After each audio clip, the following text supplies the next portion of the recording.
If it's 2020 and you don't have an explainer video for your online business, what is wrong with you? Now, on a more serious note, I completely get it. Making an explainer video can feel overwhelming because, to be honest, it's really not the simplest thing to do. But if you break it down step by step and make it manageable, pretty much anyone can do it. And regardless of budget, I firmly believe that anyone with an online business should have an explainer video. So in this explainer video guide, I will show you everything you need to know to be able to make an amazing and successful explainer video for your online business. My name is Eduard Stinga from Videoplasty, and let's get started. So when shooting a live action video, such as a TV commercial, short film, documentary, or anything like that, it's usually structured in 3 phases. Number 1, pre-production, number 2, production, and number 3, post-production. Now, I like to apply the exact same structure to producing an animated explainer video, but I call the 3 phases number 1, planning, number 2, production, and number 3, publishing. Let's go for each one. So, planning your explainer video. This is the most important part of the entire process. And this is the thing that's gonna make or break your video. So, you wanna spend as much time as you can planning your video. Because as the old saying goes, failing to plan is planning to fail. So, especially if you have a low budget and you cannot afford a very professional production, you need to spend a lot of time planning it because this is gonna guarantee the success and quality of your explainer video. Alright, so number 1 is identifying your goal. What is it that you're trying to achieve with this video? Maybe you're trying to build brand awareness. Maybe you're trying to get some donations. Or maybe you're trying to get people to sign up for your free trial. Whatever it is, you gotta make sure you know what it is and specify it and write it down. Because this is what the entire video is gonna be built on. And the call to action at the end of the video also depends on your goal. And it's really important to only try to achieve one single thing for a video. You cannot have multiple goals for the same video, because it's just gonna be a mess and you're not gonna achieve any of them. Alright, next thing is knowing your audience. Who is it that you are talking to? Who is your viewer? What age are they? What gender? What sort of values they have? What problems they have in their life? Ideally, your service or product should solve that specific problem, because that's when you have an amazing match. And this is a part where you want to investigate like a detective, and it's really important. I suggest you watch one of my videos on this channel about knowing your audience, but this is really important because knowing your audience is the foundation of a great script. And one quick tip that I can give you right now is to understand how they're thinking, what sort of words they're using, and what sort of phrases they're using. Because talking like your target audience is literally 50% of copywriting.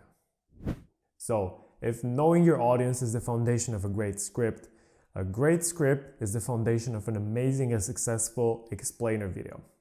And script writing is a very complex topic. I suggest you watch some of my other tutorials on this channel about how to write high converting, amazing explainer video scripts. But just to give you a quick overview of what you should think about is I usually recommend everyone to follow this simple structure that I call the 4-step classic explainer script writing formula. And it's not called classic because it's bad. It's called classic because it's something that you can see absolutely everywhere, and you see it everywhere because it works.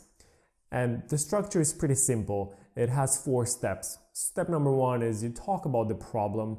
Step number 2 is you introduce the solution, which is your product or service. Step number 3 is you tell the viewer how it actually works to solve their problem. And step number 4 is the call to action. asking the viewer to do that specific thing that you want them to do, such as sign up for a free trial or scroll below this video to find out more. So once we finish the script, we have to start thinking about the voiceover. And at this point, you cannot hire someone just because you like their voice. You gotta put a bit of thinking behind that. And you need to think about what gender the voiceover artist should be, what age, and what sort of style you want for the voiceover delivery. And it all ties back to your target audience. What is it that they're gonna react well to? If your target audience is made predominantly of young females, it's probably not a good idea to have an old male record the voiceover, for example. But same thing, if your target audience is made predominantly of young individuals, maybe you want the style of your voiceover to be full of energy, happiness, a bit more casual maybe. But maybe you're making a video for some corporate audience. Maybe you want the voiceover style then to be a bit more professional, warm, trustworthy. And you want to play around with those things. And in terms of style, you can think of keywords such as casual, friendly, warm, professional, trustworthy, energetic, full of enthusiasm, and a lot of other things as well. But whatever it is, make sure you think about it, put a lot of thought into it, write it down, and that's how you get a good voiceover. So the last part of planning your video is the storyboards, and it's actually my favorite part because it allows your creativity to express itself. So in this part, you basically sketch out visually how you want the video to look like. So I suggest you download the free Videoplasty storyboard template. I'm gonna link it somewhere below this video. You print that out and with a pen, you just start sketching out each particular scene. But before you do that, actually, you need to break down the script into sentences or paragraphs or whatever works for you. You write that under the scene, and that's when you start sketching. It doesn't really matter if you're good or bad at sketching. Trust me, my sketching is terrible. I wouldn't even feel comfortable sharing it on camera with you guys. But that's not the point, because the point is to have a creative and a very good visual way of showing that script on screen. And of course, depending on what the script is about, you can use things such as character scenes, you can use icons, or maybe if it's some sort of abstract concept that's a bit more complex, use some sort of other visual metaphor that comes to your mind. And there might be parts where you don't have any idea at all, and it's not a mistake to use just text. A lot of videos use text for some very complex parts, and there's nothing wrong with that. Alright, so now that we finished planning the video, it's time to move to phase number 2, which is the production. So we have our script and we already planned that voiceover. It's time to record the voiceover. Now, if you want to record the voiceover yourself, that's perfectly fine. Make sure to check out the tutorial that I have on this channel about how to record a voiceover yourself. But my personal recommendation is that you hire a professional who does this for a living. And there are multiple places online where you can hire voiceover artists. Personally, I recommend 2 websites depending on your budget. For the best and most professional option, I suggest you go with voices.com. It's the best one out there. I use it all the time for our clients. And the cool thing about it that I like is that you can actually get people to submit auditions reading a sample of your script. However, the budget is a bit on the high side and usually starts at around $100 for a voiceover, all the way up to $200, maybe $300, even $400 for a voiceover. So indeed, it can get a bit pricey. However, if your budget is smaller, there's absolutely no problem with that. In that case, I recommend you use a website called Fiverr.com where you can get a voiceover for around $10, maybe $20 to begin with. That's the minimum. Usually goes up to like 30, 40, maybe even $50 for a voiceover. But whatever your budget, you can definitely find a professional, high quality voiceover for your project. All right, so now we have a final script, we have our voiceover recorded, and we have our storyboards. It's time to put all of that together where all the magic happens, which is producing the actual animation. And as you can imagine, there are multiple ways to produce an animation. So we're gonna cover quite a few of those. The first one that I'm gonna recommend, and it's obviously the preferred choice, but it comes at a very high cost, is to hire a professional explainer studio such as Videoplasty to make the animation for you. But prices start at 4 figures, so around $1,000 to $2,000 for a video. And I understand that might be out of the budget for a lot of people. In which case, you want to move to the next option, which is doing it yourself. So when it comes to doing it yourself, of course, one of the options is to learn all those amazing skills that professional studios have, but that's going to take you a few hundred hours to master, and I'm sure that's not something you want to do. In which case, there are other options as well. So one of them would be to use software that's specifically created to help people make explainer videos. Those are usually kind of limited at times, but on the other side, they're very easy to use. I'm talking about software such as Animoto, Toonly, Powtoon, Vyond, and a lot of other things like that. So make sure to have a look and see if it's a good fit for you. Or the other option that I actually recommend is by using ready-made assets such as stock animation or stock GIFs, and you can use those from Videoplasty, for example. Be sure to check out our website to see our catalog of stock assets. And the cool thing about those is that you can use them directly in software that comes with your computer. So if you're in a Mac, for example, you have iMovie and Keynote already. So you can definitely use either one of those to create an amazing professional animation. But if you're on a Windows machine, you can use a free video editing software called HitFilm Express, which is completely free, and I think it's absolutely amazing. And the way you use the stock assets is super simple. You just have to find the ones that work very well for your story, based on your storyboard, of course. And once you have those ready and downloaded on your computer, all you have to do usually is just drag and drop them in the software, and it's already pre-animated and good to go. So now that we have our video, it's time to move to phase number 3, which is publishing the video. Probably the most exciting part of it all. You spend so much time, energy, money, effort into producing this amazing explainer video, and it's time to share it with the world. Now, in 99% of the cases, I recommend everyone to upload their video to YouTube. I know there's a lot of other video players out there that are more professional and business oriented, such as Vimeo or Wistia, and have some super crazy professional features, but personally, I still suggest you use YouTube.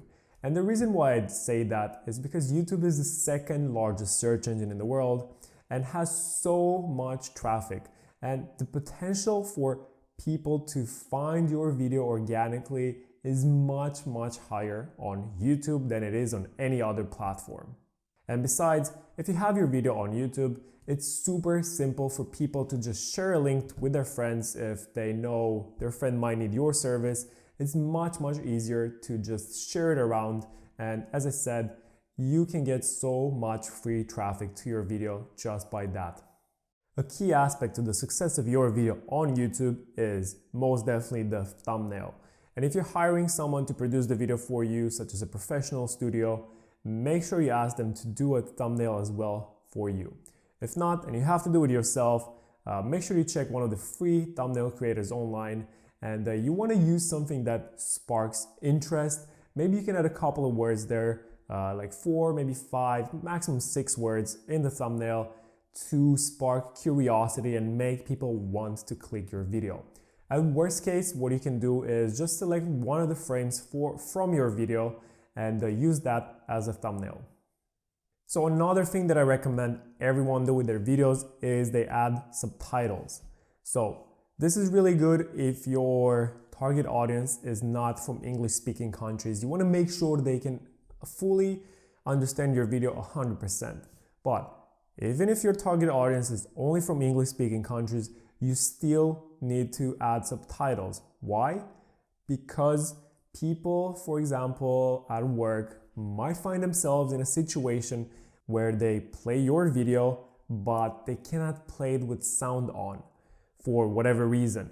in which case you still want them to be able to watch your video, consume your content and your message. And the way to do that is they're gonna watch your video with subtitles, and it happens more often than you can imagine. And the way to add subtitles on YouTube is incredibly simple, but if you cannot find your way to do that, make sure you search on YouTube for a tutorial. And it's gonna take you 10, maybe 15 minutes to write the subtitles for a 1 to 2 minute explainer video, and it's definitely something you want to do. Now we have the video on YouTube, it's time to embed it on your website, on whatever landing page you had in mind when you first started planning the video and identified your goal. Maybe it goes directly on your homepage, or maybe it goes in a more specific landing page for a specific campaign. Whatever it is, put it there. If you can split test a couple of different locations, that would be absolutely amazing. But if not, just try to put it above the fold to be one of the first things that viewers see when they land on your landing page. What you definitely don't want to do under any circumstances is have people scroll down the page to discover your video. You don't want that to happen.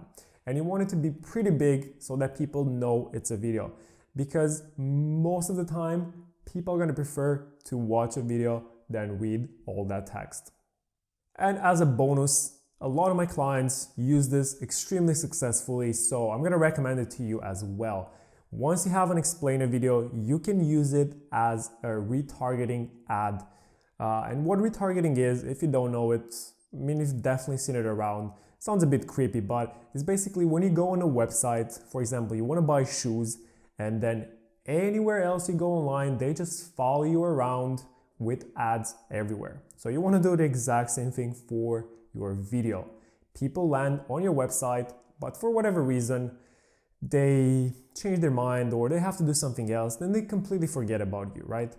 You want to keep following them around because you didn't lose them 100% yet. So next thing you know, in a couple of hours, they're going to scroll their Instagram feed or the next day or whatever, and they see your video and they're going to be like, oh, I remember this. This is something that I wanted to do yesterday. Maybe it's time to go back and actually complete the purchase.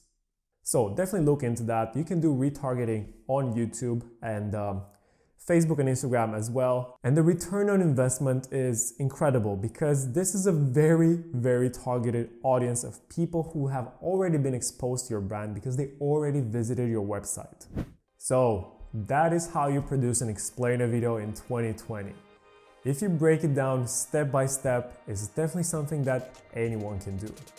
However, if you want to have a professional explainer studio that work with hundreds of clients from all over the world, produce a high quality custom explainer video for your online business, make sure to visit our website, check out our portfolio, and get in touch to see what we can do together.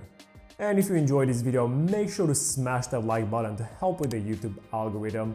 Subscribe to this channel for more video marketing content like this, and leave a comment below to let me know about your next explainer video. This was Edward Stinga from Videoplasty. Make sure to add me on Instagram as well, and I'll see you in the next video.